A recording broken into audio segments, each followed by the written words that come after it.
Hello and welcome to Series 8, Episode 2 of In Suspense, a podcast and vodcast for fans and writers of crime fiction. I'm Leslie Cara and my co-host today is the wonderful Nikki Smith. Hello, Nikki. Hi, Leslie. Lovely to be here. And in our last episode, Lauren North and Nikki talked to the wonderful Jo Callahan about her debut novel, In the Blink of an Eye. And the topic was AI, artificial intelligence, and writing. Should we be worried? And I must admit, I absolutely loved that episode. I listened to it while I was recovering from my eye surgery, and it was such a fascinating discussion. I mean, Jo has so much knowledge and information about AI. I just, it was really, really good. And I think we've had a very good response to that episode. Lots of people, it's the topic of the moment, isn't it? AI. Absolutely. Yeah, I mean, I really enjoy chatting with Jo as well. She's so knowledgeable. And the time just flew by when we were recording it. It's such a topical subject at the moment, I think, with all the chat GPT and, the AI stuff. And yes, and Jo's brilliant debut is out now, In the Blink of an Eye. It came out last Thursday. I went to the launch in Goldsboro and Brighton, which was lovely. And it's already got dozens of reviews on Amazon, and I think an average of 4.9 stars the last time I looked, which is pretty fantastic. Yeah. Wow, that is fantastic. Yes, I saw the photos of the launch with CJ Tudor and Jo, and yeah, it looked such fun. Looked really great. Yeah. It was lovely. Yeah. Yeah. But today we are going to be talking to the phenomenally successful author Louise Candlish, and can't wait to get her on. And the topic for today is the Midas Touch, from books to TV and resilience. So it's quite a multifaceted topic, really, lots of areas to discuss. And can't wait to get Louise on, because her success, she's been an absolute inspiration, hasn't she, to so many, because her success did not come overnight. But boy, was it sweet when it got here. But before we do that, let's just talk about the last couple of weeks, Nikki. I mean, January in the UK is a very long and gloomy month, isn't it? And, I was interested to read a tweet from Sophie Hannah, a friend of the pod who has been on the pod. And she was saying how January is her favourite month in the whole year because what does she actually say? She said, because after the festive break, she emerges new and refreshed and with the feeling that everything is up for grabs again. And I do know exactly what she means by that. Although I'm not sure I would describe January as my favourite month. I think I'm more of a May and June person myself. But I do know what she means, because it's, the start of a new year. It's a great time. It's new possibilities, new writing projects. I mean, do you like January, Nikki? Well, I have to say, Leslie, I hate January. I would be quite happy to be sitting in the Caribbean somewhere in the sunshine. I have to say, yeah, I'm not a cold kind of person, and it's been pretty freezing recently. And I think it's just kind of all the excitement of Christmas is over. All the decorations have come down. Everything looks a bit kind of empty. And I've got two teenage daughters, so we have to start kind of getting up for school, getting out in the dark and the wet and the rain, and really I just want to be kind of hibernating in my pajamas, to be quite honest. So yes, it's definitely not my favorite month, but somebody pointed out, I think it was on about the 8th of January, I saw that it was only another 39 days and the sun will start setting at 7 o'clock at night. And so yes, it's much less than 39 days now, and that makes me happy, because I think it's just the dark mornings and the dark evenings are horrible. It makes me feel, yeah, the day's really short. So yes, so it's not my favorite, but I do know what you mean about the kind of the chance to start afresh and having a new slate. You can break out the notebook for new ideas. I'm currently kind of writing some new ideas for my next book, and I love that, the kind of blank pages and a new pen and a fresh notebook, and so yeah, that side of things I really do like. And then there's always some opportunities to set New Year's resolutions as well. So I think I've got the beach parties coming out in July, so I made a New Year's resolution to stay away from looking at reviews, early reviews, unless I'm tagged in them, and in which case that's lovely. If they're positive, that's really nice. If somebody writes and tells me that they've enjoyed it, but otherwise, I'm steering clear of NetGalley, and just trying to focus on moving forwards and writing the next book. So, how about you, Leslie? Have you got any New Year's resolutions? Yeah, I thoroughly agree with yours. Stay away from reviews if you can help it. I mean, it's nice to dip in every now and then, but yeah, I love new notebooks and new diaries. I mean, I have more than one diary, and I like actual physical diaries, don't you? I do use an electronic diary, but there's nothing can beat sort of writing in a new diary.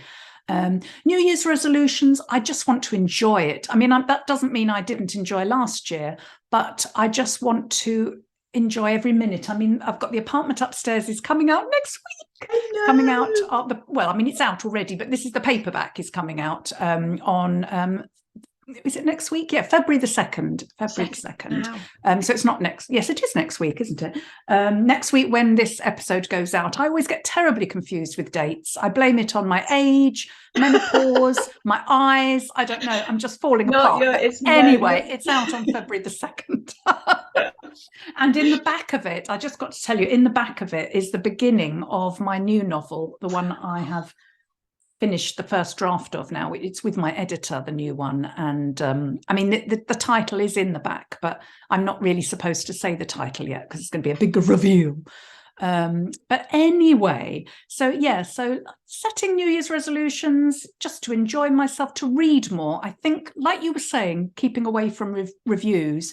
I want to keep away from the constant scrolling and checking social media. I have got better at that recently because of my eyes, because I haven't been able to look sort of at close screen work. But just to spend more time focusing on reading. I started this morning. I got up early and I read 3 or 4 chapters of my current book in progress. So I think I will continue to focus more on reading and staying away from. Yes. I think that's a really good idea. I think I've started to try and switch my phone off at night a bit, turn it off earlier, so I'm not lying in bed scrolling away till 10:30 at night, and put it to one side and read something instead, an actual book. And that's a good thing. Yes, definitely. But I think it's probably enough of our stationary habits and our scrolling habits and our New Year's resolutions for now. I think it's about time we got today's guest on, don't you? So I think without further ado, we need to welcome the fabulous Louise Candlish. Hi, so welcome Louise Candlish to In Suspense. We are absolutely delighted to have you with us today, even with a rather unstable internet connection on my side. But before we launch into our interview, I'd like to read your bio, if that's okay, just to give our listeners and readers an idea of your history. So, Sunday Times best-selling author Louise Candlish grew up in the Midlands town of Northampton and moved to the capital to study English at University College in London. Louise is the author of 16 novels in total, but it was her #1 bestseller, Our House, which turned her career around and won the British Book Awards in 2019, Crime and Thriller Book of the Year. It is now a smash hit 4-part ITV drama starring Martin Compston, Tuppence Middleton and Rupert Penry-Jones. And I loved it. Since then, there has been another international bestseller, The Other Passenger, which was Louise's first Richard and Judy Book Club pick and was longlisted for the Theakston Old Peculier Crime Novel of the Year Award in 2021. And that's also in development for TV. And Louise's last book, The Heights, has also been optioned for television. So her brand new thriller, The Only Suspect, which I think you can see a proof on the shelves behind me, is set in 1995, and it's described by the Daily Mail as a perfect mix of nostalgia and menace. It's published in hardback, ebook, and audio on the 2nd of February. Louise lives in South London with her husband, teenage daughter, and fox red Labrador Bertie, who you can see on Instagram often, I think. So, Louise, I'd just like to say I think you've done it again with The Only Suspect. It's an absolutely wonderfully gripping novel, which, as you already know, I raced through and couldn't put down. And I loved all the references to 1990s London. I lived in Tooting in the 1990s, so it all felt so familiar. It was wonderful. But you look far too young. You look far too young to have remembered no, I wish, the Louise, I wish. But before I get too carried away, can you tell our listeners and viewers just a little bit about the book? Yes, absolutely. So it's quite typical of me in that it's a sort of slow burn thriller rather than a kind of, car chases at the end of every chapter kind of thriller. And as you say, it's set partly in 1995, but also partly in the present day. And we see some of the same characters 25 years later, basically. And probably the best way to introduce it is to say that it was loosely inspired by Barbara Vine's A Fatal Inversion, which is a book probably lots of your listeners will have read, it being a classic psychological thriller. And in the original, and indeed in my book, you have a group of friends who are in their hedonistic youth. They're having the time of their lives. In the case of The Only Suspect, they're in Camden. It's the start of Britpop and Cool Britannia, and it's the most amazing time to be young and free. And our narrator, Rick, starts a relationship with an enigmatic young lady called Marina. And then spliced in with that, you have a present day story of a character called Alex, and we learn quite quickly he's changed his name since the 90s. And he's living in a suburban area called Silvervale, as far removed from Camden Town as you can imagine. It's all very comfortable and smug, and he's got a lovely wife, and they're always having Aperol spritzes in people's gardens. And all of his lovely, comfortable, sort of low key, under the radar lifestyle is suddenly in jeopardy one day when it's announced that there's going to be a nature trail developed on an old railway line behind their house. And suddenly Alex is a different person. He's paranoid, he's constantly prowling around, he's acting like he's got something to hide. And we quickly learn that he does have something to hide, and it's connected with the 90s plot. So actually a very long-winded way of introducing the book. I hope that's okay. That was fantastic. Yeah. No, it's I'm halfway through, Louise, and I cannot put it down. I mean, my reading is a little bit slower because of my eye situation. Oh. But it's so gripping. It's absolutely fantastic. And as all your novels are, they just take the reader and pull them through. And it's fantastic writing. A very intriguing hook. And all your books have a very, very original, intriguing hooks. And I was wondering, what was the inspiration really for this particular novel? Well, they do. I do sort of pride myself on not chasing trends, not following what's happening in the industry too closely, not worrying about having to do, at the moment, cozy crime because Richard Osman's doing so well. But there's always a trend that everyone's talking about and that's dominating the bestseller lists. And I just try and set myself apart from that and just do books about things that interest me. And, I really believe that, the more passionately you feel about the idea, the better it is and the more likely it is to be a good read. When it's out there. So this one, normally I've got several inspirations, and I've just mentioned the Barbara Vine novel that inspired this one, but that was only a part of the inspiration. That was more a kind of, I know that's a classic in literature, the kind of, secrets coming back to haunt you is a staple of our genre. But there were other things I wanted to explore as well. I'd been waiting for ages to do a 90s set book, and the reason that I'm doing it with this one is because the plot, which is very inspired by Hitchcock, but I won't say too much more about it because otherwise it will sort of give the game away, could only really work if it was pre-mobile phones, pre-digital era, pre-internet, pre-being able to just Google someone and find out everything you need to know about them in 10 seconds. It needed to be, you know, in the olden days, when actually you could get away with a lot more, and you could, you know, you could deceive people much more easily then, because there was no way of checking up on someone. So you can see I'm kind of skating around a little bit, because I don't want to give away any spoilers. So yeah, so there was that element.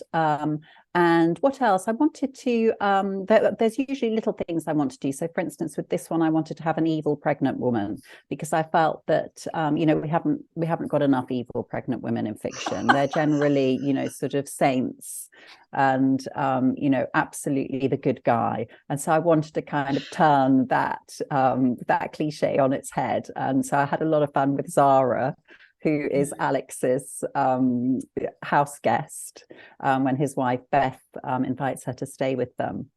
And I really just wanted to have a look at the kind of the dynamic between three people, which I've always found really interesting. And I don't know if it's because I'm in a family of three. I've got one child. There's, you know, everything's always a three in my house.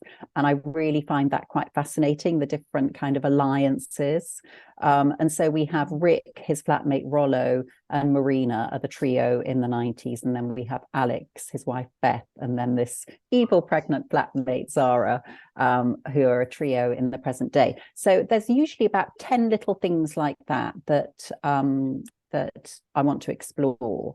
But normally they're kind of all just sitting there in my mind, and I'm waiting for either a setting or a theme or a crime to, you know, that's the light bulb moment. And I'm sure you both know how it feels, you know, when you've kind of got an idea, but it's not quite enough. And then you start to see how it could be a lot bigger.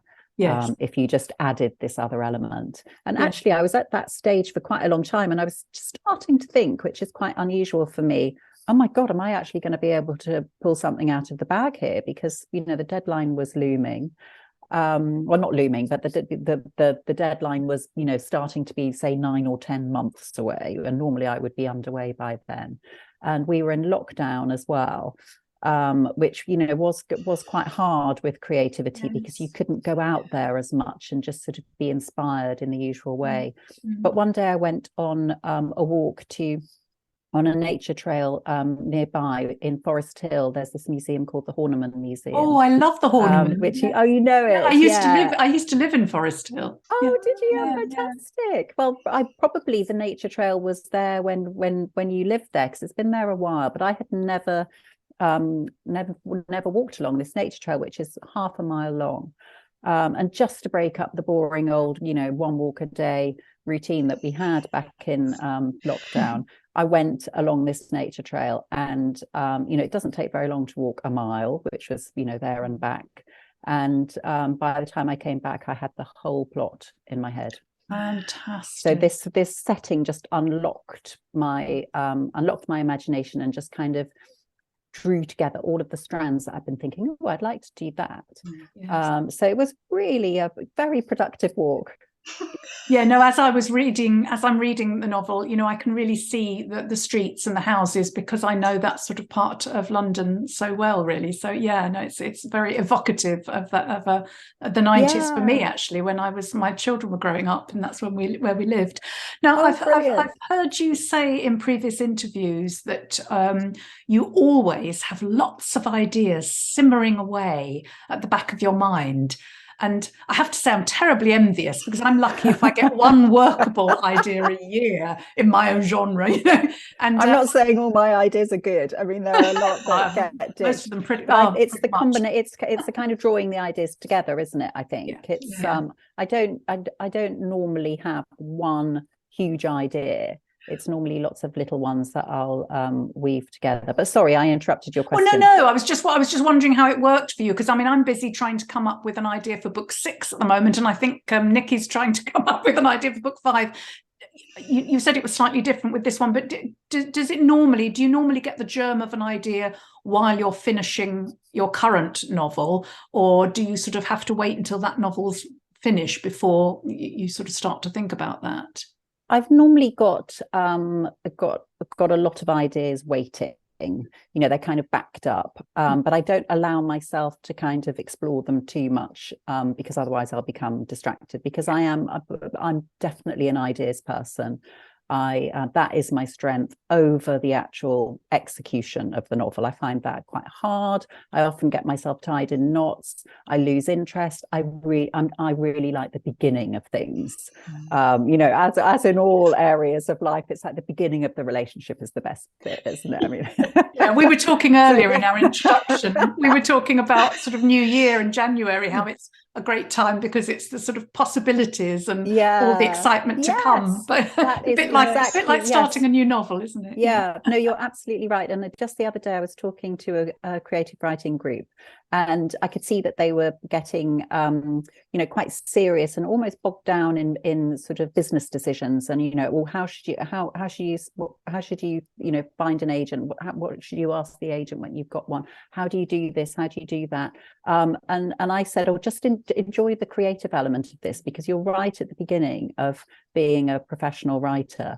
And it's the beginning is the best bit, because anything could happen to you. Anything could happen in your career. It could be stratospheric, it might not be. It's more likely that it's going to be an up and down experience, as I've had myself.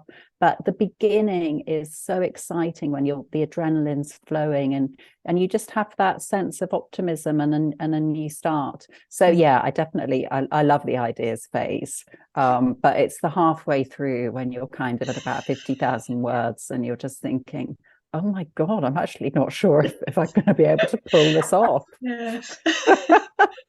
Yes, that's so true. It's that I'm at the lovely shiny new notebook phase. I was saying to Leslie, and it's like new pen, new notebook, and you jotting everything down, and it's all working great. And it's not until you get to the 40,000 word kind of mark, and then it all starts falling apart, and there's plot holes everywhere, and you're just thinking, totally. Oh no, what am I going to do? The more books you write, the more you realize it is a process. I mean, each one is different, but I've learned not to be too scared by those horrible realizations that it's not as good as I thought it was, because it is a process. And I find it's a bit like learning a language. The better you get, the more you realize how much more there was that you didn't realize. Do you know what I mean? It's kind of, you've mastered a tense and you think you're great, but then you master another tense, and then suddenly you realize, oh, actually there's 12 more of these things. And the better you get, the more you realize you could be even better. And so I suppose there is that lovely innocence at the beginning of anything. That is, I just think you've got to enjoy the creative process. That's what it's all about. Yes. Good. Yes.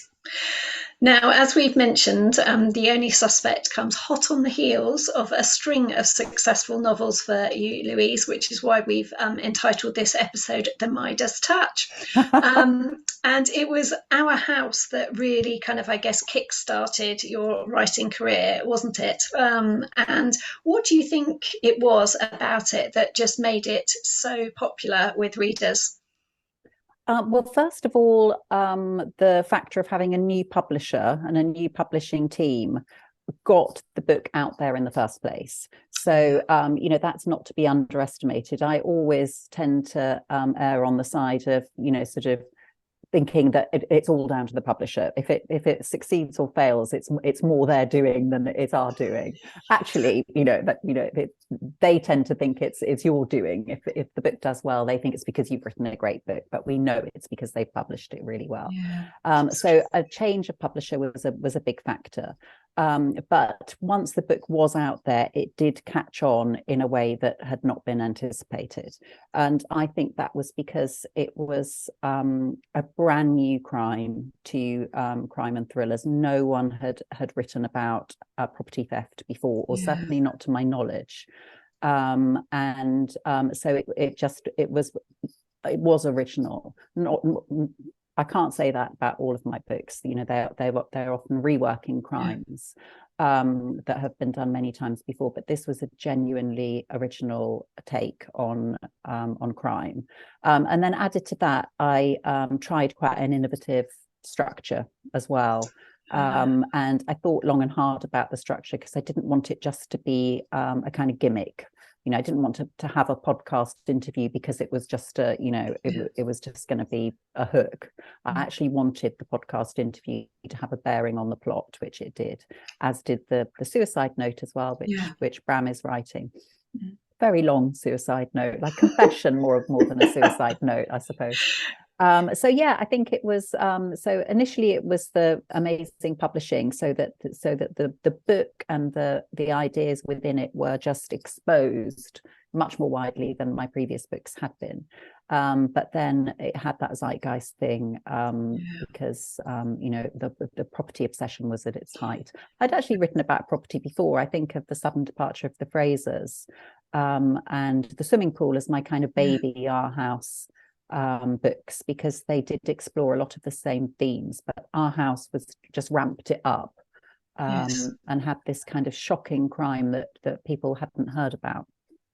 And it was such a great hook, just it very easily summarized, wasn't it? About the fact that you can walk into your own house and find that it's not your house anymore. It's it's been sold. It's just something that I think everybody could kind of take in, so quickly into their imagination. As as you say, I think we're all obsessed with kind of Rightmove, and particularly maybe back then more, looking at everybody's houses on Rightmove.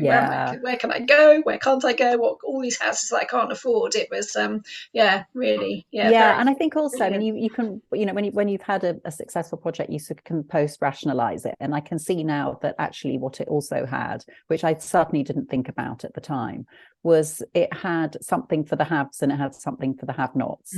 So people who are obsessed with property and who love interiors and have made their way up the property ladder, and love looking at Rightmove. There was that satisfied that relatable element, but also for those who and there's a whole younger generation who have no hope of buying a property.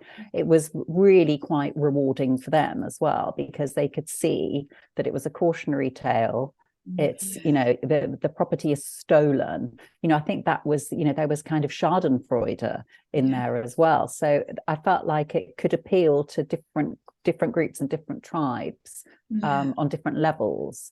But I only really sort of thought about that after the event. Did you feel it was special when you were writing it? Did you kind of have any idea that it was going to go on and be such a huge hit? I did think it was special. It felt special within the context of my career. And again, this is, something that I really advise all writers to do, is just think about things within the context of your own career, rather than trying to compare your work with the other 100,000 writers doing the same thing, because your brain can't process all of that. So within the context of what I had done before, it felt special. But I was also writing out of contract, which for those who haven't had that experience or don't know what it is, it's when you literally haven't signed a contract for that book. You're writing like a beginner who is hoping to get a book deal. So you've got no money, but you're free. You're free to do whatever you like. And I have in the past had perfectly understandable interactions with editors where I've been asked to rein something in. It maybe got too dark, not emotional enough. And there was none of that. I could just absolutely run riot with dislikable characters. I just didn't have to think at all about pleasing anyone other than myself. So it did feel special. It felt like, but it also felt hard and complicated to get my head around. I'd never devised anything quite so complicated, and there were lots and lots of details that probably readers didn't even notice that were agonizing to get right. Hundreds and thousands of these things. But I actually ended up, because I did run out of money, and I ended up getting a book deal with a US publisher first on a partial manuscript. And the editor I worked with, Danielle Perez, who was then at Berkeley at Penguin, she's since moved on. She was amazing. And so once I had her on board, she's got a really meticulous brain, and she really kept me on the straight and narrow with this complicated plot and just keeping all the strands straight. Because honestly, there were times when I just felt like I was losing my mind. The timelines were hell. So I've never you pulled it off. I think I did, but only with help, only with you help by amazing professionals. And of course, now Our House has been made into a brilliant 4-part TV series. I think it aired last summer, wasn't it, on ITV? No, it was first on, I think it was March. Oh, it was March. On ITV. But of course, things remain on the streaming platform. So it's on ITVX still. And of course, we were all glued to our screens. And I believe the same production company are now working on The Other Passenger. Is that correct? They're actually working on The Only Suspect, this new one. Okay, right. Yeah, right. The Other Passenger is in development. It's in development as well. A different team. Yeah, so nothing, there's about 5 or 6 of my books are being developed, but as yet there's no green light to report. So, which is fantastic, because that brings us on to the sort of second part of our title for today's episode, which was Book to TV. And I was wondering how that process is for you, and what you've learned about the book to TV process that you'd like to share with our listeners and viewers. Well, it's very enjoyable. I think it's really pleasurable, especially if you've already had a lot of books out and you're ready for, sort of new challenges.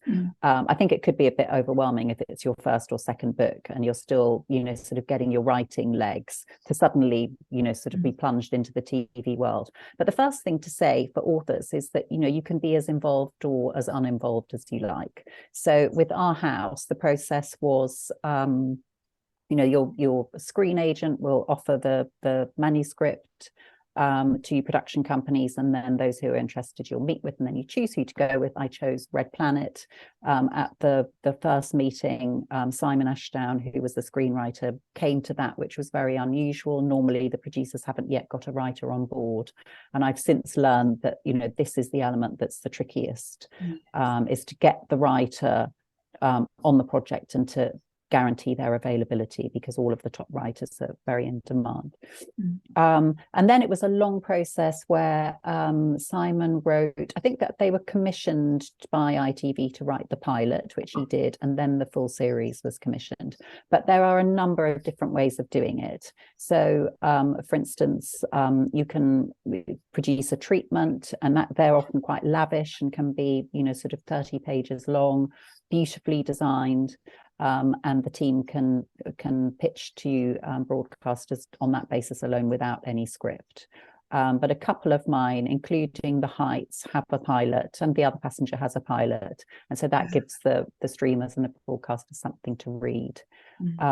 So yeah, I wasn't particularly involved in Our House. Lockdown was going on. I had lots of phone conversations with Simon, but I wasn't involved in casting. I wasn't involved in anything to do with the sets. I read the scripts. I thought they were brilliant. I didn't have anything to add. But since then, I have been much more involved in my newer projects. I am more involved because I want to be, and I've started doing some screenwriting myself, which has been really good fun. Yeah. But it is the one thing that was a bit of a fallacy, I think, is I thought that TV would be faster, because I think of book publishing as quite slow and steady. But actually, oh my God, TV is quite slow as well. I think when things happen, they happen very, very quickly, and it's almost a miracle how all the productions are pulled together. Huge casts and crews, sort of hired very quickly, and all set to work. But to get to that point can be years and years and years.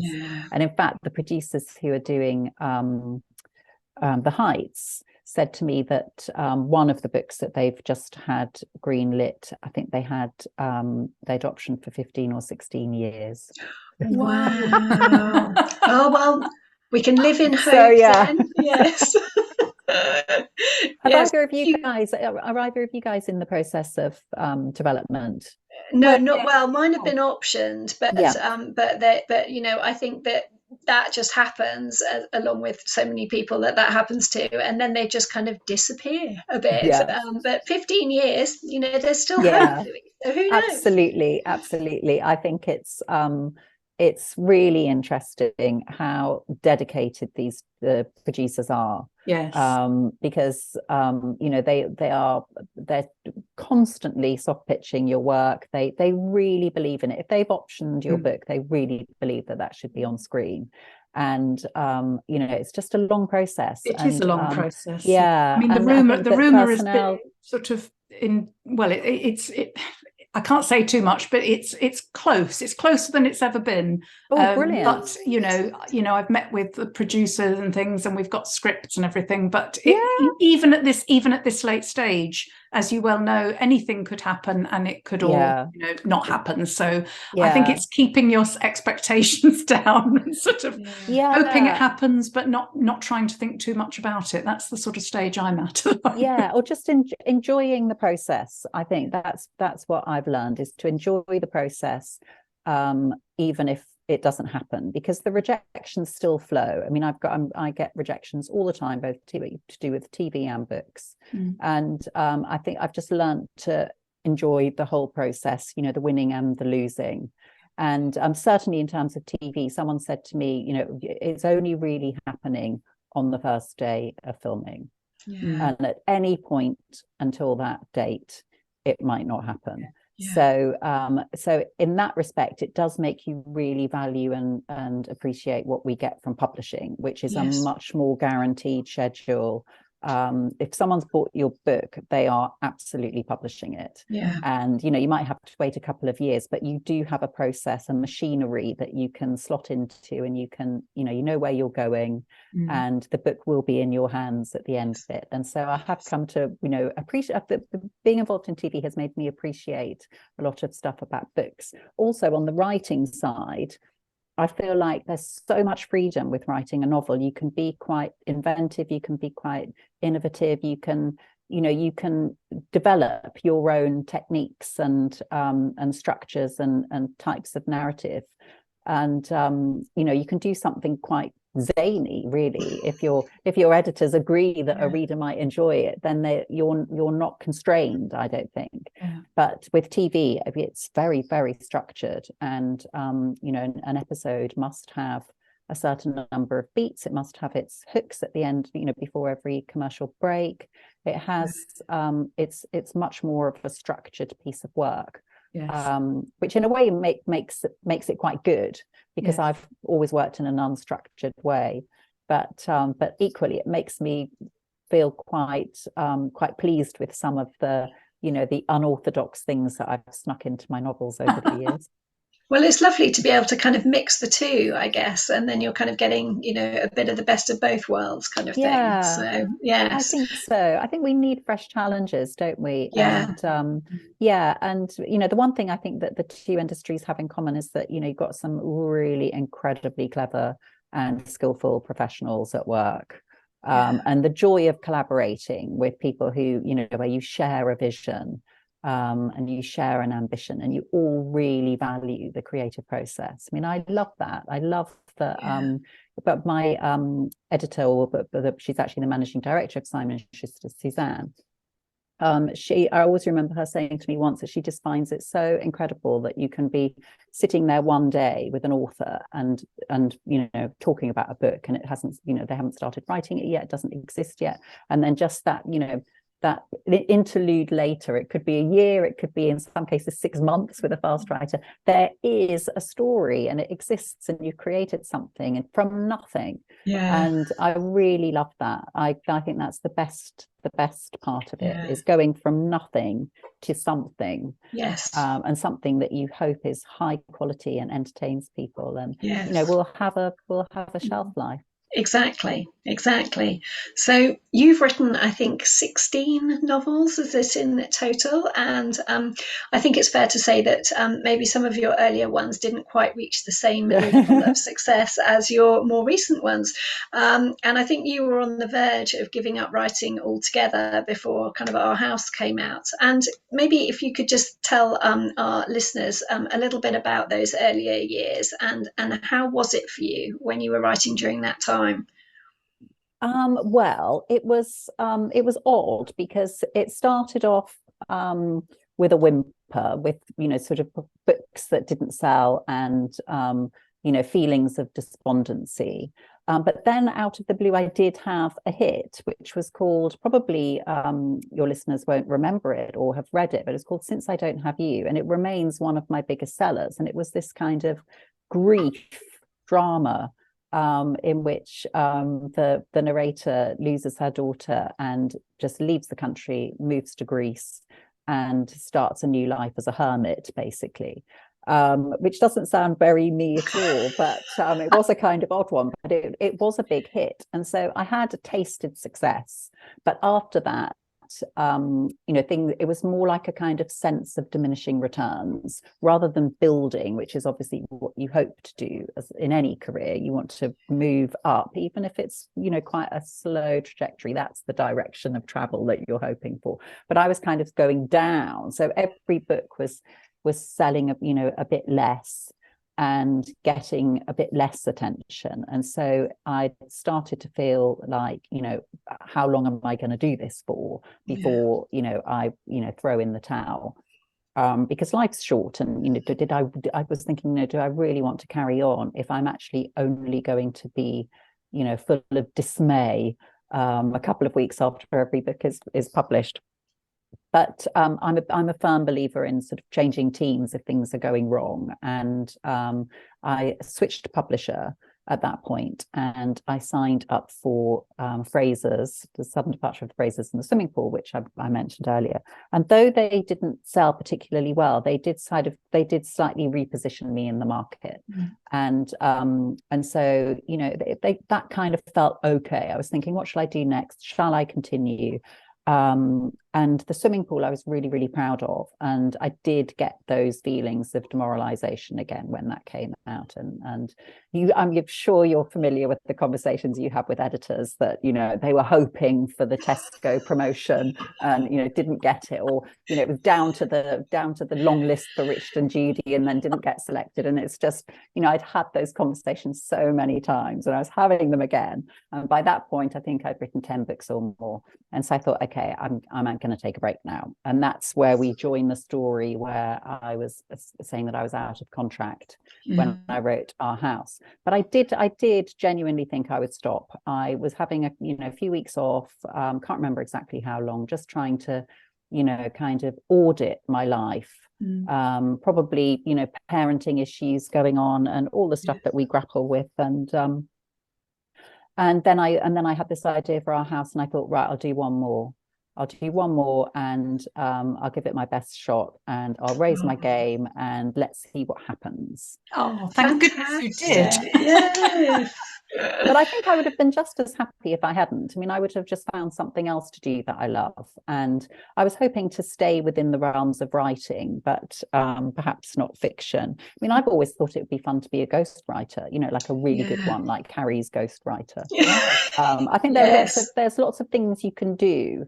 And I may have done a screenwriting course or something at that point. So I wouldn't have, I probably wouldn't have gone off and, done something completely different. But I always see jobs that I think I'd like to do. Only yesterday, I was watching that documentary about surgeons.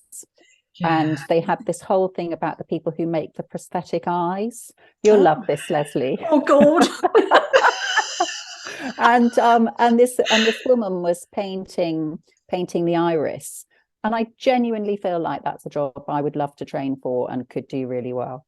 Wow, you need to put it in your next book. Yeah, you do. You absolutely shadow do. them for a week or so, and that'll get it out of your system. Yeah, I just thought, how satisfying. There's so many creative jobs, and that's one where you would be literally improving the quality of someone's life and health. It's very cool.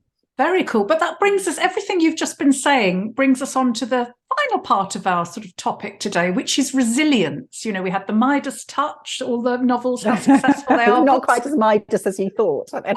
Books to TV, but resilience. And resilience is key, isn't it, as a writer, if you want to make it as a writer. Yeah. And I was wondering, or we were wondering, whether you had any tips for aspiring writers, perhaps who are feeling a bit knocked back by rejection, or also tips for writers who are feeling, perhaps, writers who are maybe established or have been going for a while, who are feeling a little bit despondent about their careers, as you perhaps were in the early days. Do you have any tips or words of wisdom for them? Well, I think that everything I've been saying, really, that kind of, remember, you can change it up a bit. You can pause, you can switch teams, You can switch genres. I think going a change of setting is always really good. I know that, I'm not suggesting everyone can afford to just sort of, disappear off for 3 weeks or months on end somewhere else and get inspired, but even just like a weekend away or a walk, something where you just see something new and you just see the world from a different angle, I think is really healthy. And I genuinely just think keep your options open. So the more projects you have on the go, the more chance of success you're going to have. And so, depending on what other demands there are on your time, I mean, there's nothing to stop you from having 2 genres on the go, or to do some screenwriting, or to, just start a new strand of your career. I just really believe in reinvention and starting again. So just don't be put off if things go wrong. Just find a new way to restart, I think. And I dig guess deep, I think, as well, like you said. I was you thinking do of have to have a thick skin, don't you? But I think you don't just wake up one day with a thick skin. A layer builds every year. And I've been at it for 20 years. I've got really thick skin now, but it would be silly to suggest that someone could be thick-skinned when they're waiting for their first book to come out. You're going to be very thin-skinned then, but just have faith that you will build that skin. And I genuinely think it's better to be realistic, and to aim for a long career as a writer than to hope for the massive hit with your first or second book. I actually am not sure that that's necessarily the best thing. When you meet people who have had that massive hit early in their careers, I think it's a wonderful thing, and of course everyone would be grateful for it, but I think it can then overshadow the work that comes. Whereas if you start with a flop, as I did, the only way is up. Yes exactly. But I think the key is... I really believe that every time something goes wrong, every time you have a flop, I just think, well, there's only one way up from this. But you said earlier, about enjoying it, and I think that is key, isn't it? If if you don't enjoy, if you're not enjoying the writing, then stop it. But if I think, like you wouldn't have given it up because you wanted to write. You're a born writer, aren't you? So I think you're right. You find other things to do, and it's how you define success as well, isn't it? It's doing something that fulfills you creatively, I think. Definitely. And you could take, if someone had writer's block or was really struggling, I would suggest taking 3 months off and going and working in a shop or working in Waitrose. Or my husband did that actually when he was made redundant from a job in advertising. He went and worked in John Lewis on the shop floor, on minimum wage for 6 months. I mean, things like that. If you're used to a white collar sort of lifestyle, I think going and doing something where you're really mixing with new people and strangers and the public, because you do get used to just sitting at your desk or on your sofa with a world of sort of fictitious friends and in an imaginary world. And I just think it's really good to go out and see the real world, and if you are a creative person, that will always inspire new ideas. Yes. Well, that's excellent advice, that really is. And I think we're coming towards the end of the show now, but we always like to ask our guests what they're reading at the moment, or what they've recently finished reading and would like to recommend to our listeners. Is there anything you'd like to share with us, Louise? The last book I finished was Maybe Next Time by Jessica Major, which isn't out yet. So I'm sorry, I'm going to be one of those annoying people who talks about books that you can't actually buy yet. But of course you can pre-order. Have you read it? Yeah, I mean, it's not a thriller. It's I guess romantic in a way and speculative, because it's got a Groundhog Day structure. So the narrator wakes up, she's a literary agent, and has the day from hell. And anyone who works in publishing will just love those scenes where she goes to meetings with authors and everything's going wrong. Oh, that sounds fantastic. And then at the end of the day, something terrible happens in her home life. that, you know, it feels like the end of the world. But then the next day she wakes up and she's gone back to the beginning of the day before. So it's like Groundhog Day in that she can't seem to get out of this loop, and you see her replaying this day and how she tries to change the day, loses patience with certain things, and also goes out of her way to try and stop this terrible event. So I really enjoyed it, because I normally don't like speculative books. I don't like things where I feel like, you know, it couldn't happen. Yeah. I like things to feel like they could happen in my worst nightmares. Yes. But this does feel like it could happen in your worst nightmares. Yes, I really enjoyed that. And then the next one on my pile is The Hike by Lucy Clarke, which is a psychological thriller, but she, I'm sure you know her work. But she always has a destination, doesn't she? And I think this might be, it's based on a hike, funnily enough, I think in Norway. But I'm quite a big walker, and I had actually been thinking, one of my ideas in the back of my mind over the last few years had been a walking holiday based thriller. But I'm not going to do that now, because there seems to be lots of them, and this one sounds brilliant. So that's one of my ideas that I'll let go. Oh, there's some great recommendations. What about you, Nikki? What have you been reading? I've just finished one called Coming to Find You, which is also a proof, by Jane Corrie. It's her new one, and I love Jane's writing. Yeah, it's beautifully written. It's kind of it's a split timeline one, so we've got some things that are happening now and some things that have happened back quite a long time ago, just after World War II or in World War II, and it's brilliant. I really enjoyed it. It's great. Excellent. And I've got yours, The Beach. It's called The Beach, isn't it? Yeah. Yeah, The Beach Party. The Beach Party, sorry. Yes. Yeah. I've got yours on my pile as well. I fancy that. There's a real appetite, isn't there, for thrillers set in holiday destinations. I think so. Which I think is just, you know, it's almost a genre in its own right now. Yes. And you can see why. Yes, COVID. I think it was that escapism, needing to escape. Yeah, and it was authors needing to escape in their writing, first of all, and now readers getting the benefits of that. How about you, Leslie? What are you reading, and what's just coming finished out a proof. Again, it's not out until July, but I thoroughly recommend this. It's called Good Girls Die Last, and it's by Natalie Simmons, and it's fantastic. It's a feminist thriller. You'll love it, and it's set during a heat wave in London, and honestly, it will just, you know, that she really knows how to dial the heat up. This writer, she's written fantasy novels before, but this is her debut crime fiction, and I think it comes out. It comes out in June, the 22nd of June, and it's absolutely brilliant. So I would thoroughly recommend that. That sounds great. I love a London setting. Yeah, you do London settings so well. I've also, talking of the parties and beaches and holidays, I've been sent The Final Party by A.A. Chowdhury. So that's another one. And another, all proofs. I love that strapline. One body, countless lies. Yes. One body, countless lies. 6 friends, one body, countless lies.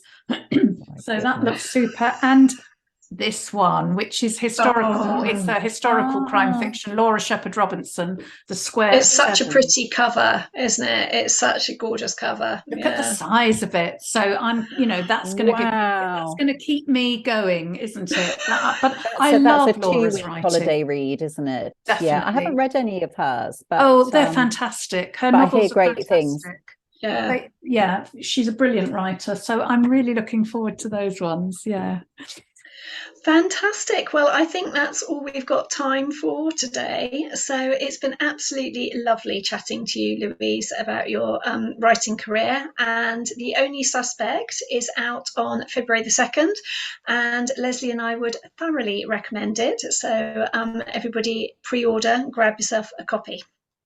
Yes, thank you so much, Louise, for coming on and chatting to us. We've really enjoyed picking your brains on all things books and TV. My pleasure. Thank you so much for having me. It's been lovely. I hope I haven't been ranting on too much. No, you've been wonderful. You've been wonderful. I never give a short answer. And in 2 weeks' time, Lauren North and I will be interviewing Fiona Cummins and Tim Weaver. And if you can't wait for that one, then next week it will be episode 2 in our new series of minisodes with social media guru Zoe Lee. And the first one went down very well, didn't it, Nikki? So Yes, that's all about helping authors, deal with social media and what to do on TikTok and Twitter and Facebook and Instagram and Oh my those Lord. other things. I might tune in for that one. Well, I tell you, I was making notes. It's like, oh, Yeah. Really? we use Oh my first, yes, goodness. yeah. So it's great. But if you listeners, if you have any topics you'd like us to cover in coming shows, do let us know. And if you've enjoyed today's episode, then please rate and review on whatever podcast platform you're listening to so that others can find us. That's right. And if anyone isn't sure where to find us, there's a link on our bio on Twitter that has all the details of the various different ways that you can find us. But for now, it's goodbye from Louise Candlish. Goodbye. Goodbye from Leslie. Bye-bye. And goodbye from me. Goodbye.